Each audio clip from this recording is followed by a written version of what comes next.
दोस्तों, उत्तर प्रदेश की 9 विधानसभा सीटों पर जो उपचुनाव हुआ उसमें नतीजा सबके सामने 7 सीटें बीजेपी के पास और 2 सीटें समाजवादी पार्टी के पास जाती हैं। दावे अलग अलग थे, लेकिन इन सब के बीच जैसे ही ये नतीजे आए उसके फौरन बाद ही जो तमाम न्यूज चैनल है वो बता रहे हैं कि योगी आदित्यनाथ की लोकप्रियता ने कैसे भारतीय जनता पार्टी को एक जबरदस्त जीत इस उपचुनाव में दी है। अभी इसका पूरा विश्लेषण आपके सामने लाया नहीं जा रहा है। दरअसल ये सारा खेल बीजेपी वर्सेस समाजवादी पार्टी जितना था उससे दोगुना बीजेपी वर्सेस बीजेपी था।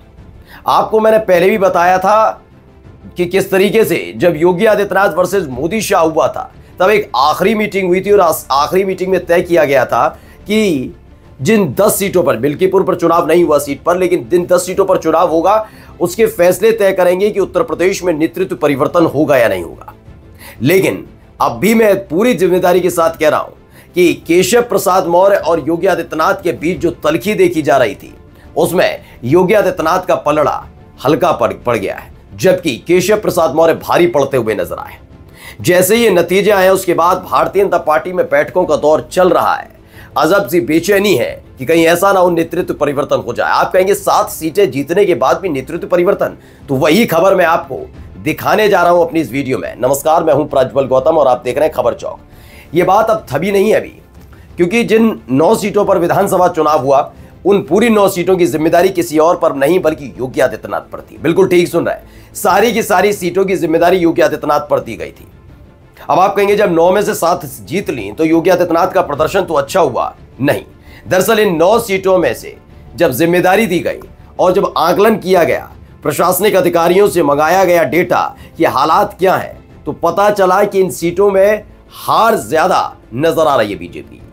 उसके फौरन बाद ही आंशिक तौर पर सरेंडर किया गया कि नहीं भाई, अकेले 9 या 10 सीटें हम नहीं संभाल पाएंगे। उसके बाद 2-2 सीटें सब में बटी थी, जिसमें प्रदेश अध्यक्ष भी हैं, जिसमें योगी आदित्यनाथ भी हैं, केशव प्रसाद मौर्य भी हैं, ब्रजेश पाठक भी हैं। सबको 2-2 सीटें दी गई थी। जिन 2 सीटों की जिम्मेदारी योगी आदित्यनाथ को दी गई उसमें से एक मिल्कीपुर, जिस पर चुनाव ही नहीं हुआ, और एक सीट थी कटहेरी की।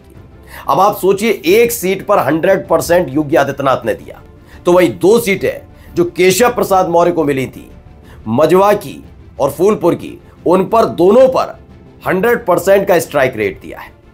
यानी 2 सीटें जीतकर केशव प्रसाद मौर्य ने बता दिया कि वो कितने लोकप्रिय हैं या नहीं। पहले मैं कुछ चीजें आपको दिखा देता हूं, उससे आप समझ जाएंगे। सबसे पहले ये देखिएगा, ये कटहेरी सीट का पूरा रिजल्ट है, जिसमें धर्मराज निषाद जीत जाते हैं। शोभावती वर्मा जो समाजवादी पार्टी की प्रत्याशी हैं चुनाव हार जाती हैं, और ये कटहेरी से योगी आदित्यनाथ की कुर्सी बने रहने वाला खेल यहां से शुरू होता है। लगा था कि मजवा सीट में से या फिर एक और सीट है फूलपुर, वहां से देखिए ये जिम्मेदारी मजवा सीट की किस पर थी, मिर्जापुर की मजवा की सीट की केशव प्रसाद मौर्य पर। इसमें सुचिस्मिता मौर्य को जीत मिलती है, वहीं डॉक्टर ज्योति बिंद चुनाव हार जाती है समाजवादी पार्टी की, यानी बीजेपी के खाते में ये सीट जाती है। और तीसरी सीट फूलपुर वाली भी दीपक पटेल की जीत होती है, बीजेपी के प्रत्याशी की। मोहम्मद मुस्तबा सिद्दीकी वो हार जाती है, समाजवादी पार्टी की प्रत्याशी। अब आप इसे स्ट्राइक रेट के हिसाब से समझिएगा, क्योंकि स्ट्राइक रेट के बिना आप ये नहीं समझ पाएंगे कि भारतीय जनता पार्टी के अंदर समीकरण क्या बन रहा है। मैं पहले भी बताता रहा हूं और अब भी बता रहा हूं कि इन सीटों को जीतना, खासकर मजवा सीट और फूलपुर सीट, एक बहुत बड़ी चुनौती। कटहेरी भी था। सबने देखा कि इन सीटों पर अगर खेल किया जा सकता है तो किसके इशारे पर हो सकता है। देखिए, ये बात कहने और समझने की नहीं है कि जब लोकसभा चुनाव के दौरान रिजल्ट आए थे उस दौरान कई आरोप योगी आदित्यनाथ पर लगे। योगी आदित्यनाथ पर यह तलक आरोप लगे थे कि अगर 240 सीटों में या हो गया हश्र, 62 से डायरेक्ट 33 सीटों पर बीजेपी सिमट गई, तो इसका मतलब योगी आदित्यनाथ ने पार्टी का और संगठन का साथ नहीं दिया। ये मैं नहीं कह रहा हूं, अलग अलग जगह बैठकर समीक्षा बैठकें हो रही थी, उसमें साफ साफ लफ्जों में यही कहा जा रहा था। और अयोध्या वाली सीट को लेकर भी यही कहा गया था कि योगी आदित्यनाथ की पुलिस ने, योगी आदित्यनाथ के प्रशासन ने बीजेपी का संगठन का साथ नहीं दिया। यानी कि कुल मिलाकर यह कहा जा रहा था कि मोदी कैबिनेट के जो 3 बड़े मंत्री चुनाव हारे, और एक वक्त में नरेंद्र मोदी साहब भी कांग्रेस के प्रत्याशी से ट्रेल करने लग गए, यानी पिछड़ने लग गए। ये सब इसलिए था क्योंकि योगी आदित्यनाथ की रणनीति ये काम कर रही थी, और यही बात केंद्र तक पहुंची थी। ये सबको पता है। जिसमें आप देखिए स्मृति ईरानी चुनाव हार जाती हैं, संजीव बालियान हार जाते हैं, अजय मिश्र टेनी चुनाव हार जाते हैं। तो ये सारी जिम्मेदारी किसको दी गई कि योगी आदित्यनाथ की वजह से हुआ। ये सारी की सारी बातें कही गई। एक बार चर्चा तो ये भी चली थी कि जो कुछ सिराथू का रिजल्ट आया, वो सिराथू का रिजल्ट वो होने वाला नहीं था। लेकिन हुआ क्यों? क्योंकि किसी एक व्यक्ति को शायद केशव प्रसाद मौर्य पसंद नहीं आ रहे थे। ये कहा जाता था, चर्चाओं का बाजार गर्म था, उसकी पुष्टि मैं नहीं करता, लेकिन उस वक्त ये कहा जाता था।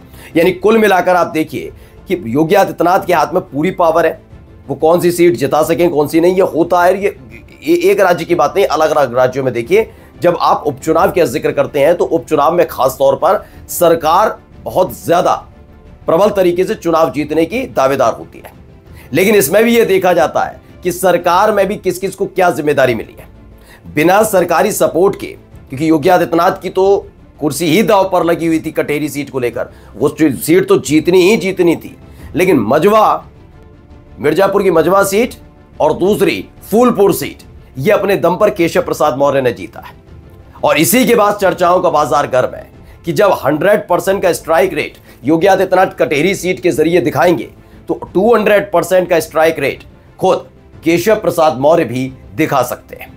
अभी भी चर्चाएं हैं दोस्तों, थमी नहीं है कि कब क्या हो जाए, क्योंकि लगातार इस बात को लेकर बड़ी नाराजगी भी थी कि जो खुद के मोदी सरकार के मंत्री हैं वो चुनाव हारे हैं, प्रशासन का सहयोग संगठन को ना मिलना, ये तमाम आरोप योगी आदित्यनाथ पर लगना, ये तमाम चीज़ें होना और इन सब के बीच अल्टीमेटम देना कि अगर उत्तर प्रदेश की 9 विधानसभा सीटों पर जो उपचुनाव हो रहे हैं उसमें अच्छा परफॉर्मेंस ना होने के बाद फौरन योगी आदित्यनाथ को हटाया जाएगा। मैं ये नहीं कहता या मेरा चैनल ये नहीं कह रहा कि योगी आदित्यनाथ को हटाया जाएगा, लेकिन केशव प्रसाद मौर्य का जो पलड़ा है वो योगी आदित्यनाथ से ज्यादा भारी नजर आ रहा है। बिना किसी सरकारी सहयोग के केशव प्रसाद मौर्य ने अपने आप को साबित करके दिखाया।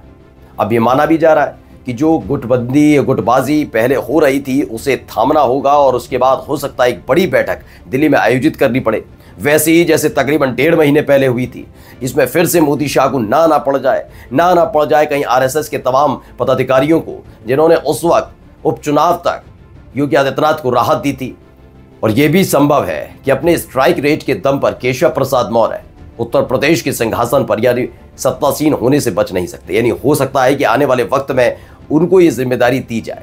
कुल मिलाकर उत्तर प्रदेश का रण जीता जरूर, लेकिन तमाम खबरें छिपाकर ये बताने और दिखाने की कोशिश की जा रही है कि योगी आदित्यनाथ की जीत है, जबकि इसके असर हीरो केशव प्रसाद मौर्य के चेहरे को सिर्फ इसलिए छिपाने की कोशिश कर रही है मीडिया, कहीं ये चेहरा आगे आ गया तो फिर से उत्तर प्रदेश के मुख्यमंत्री पद की जो दौड़ थी वो शुरू ना हो जाए। नमस्कार।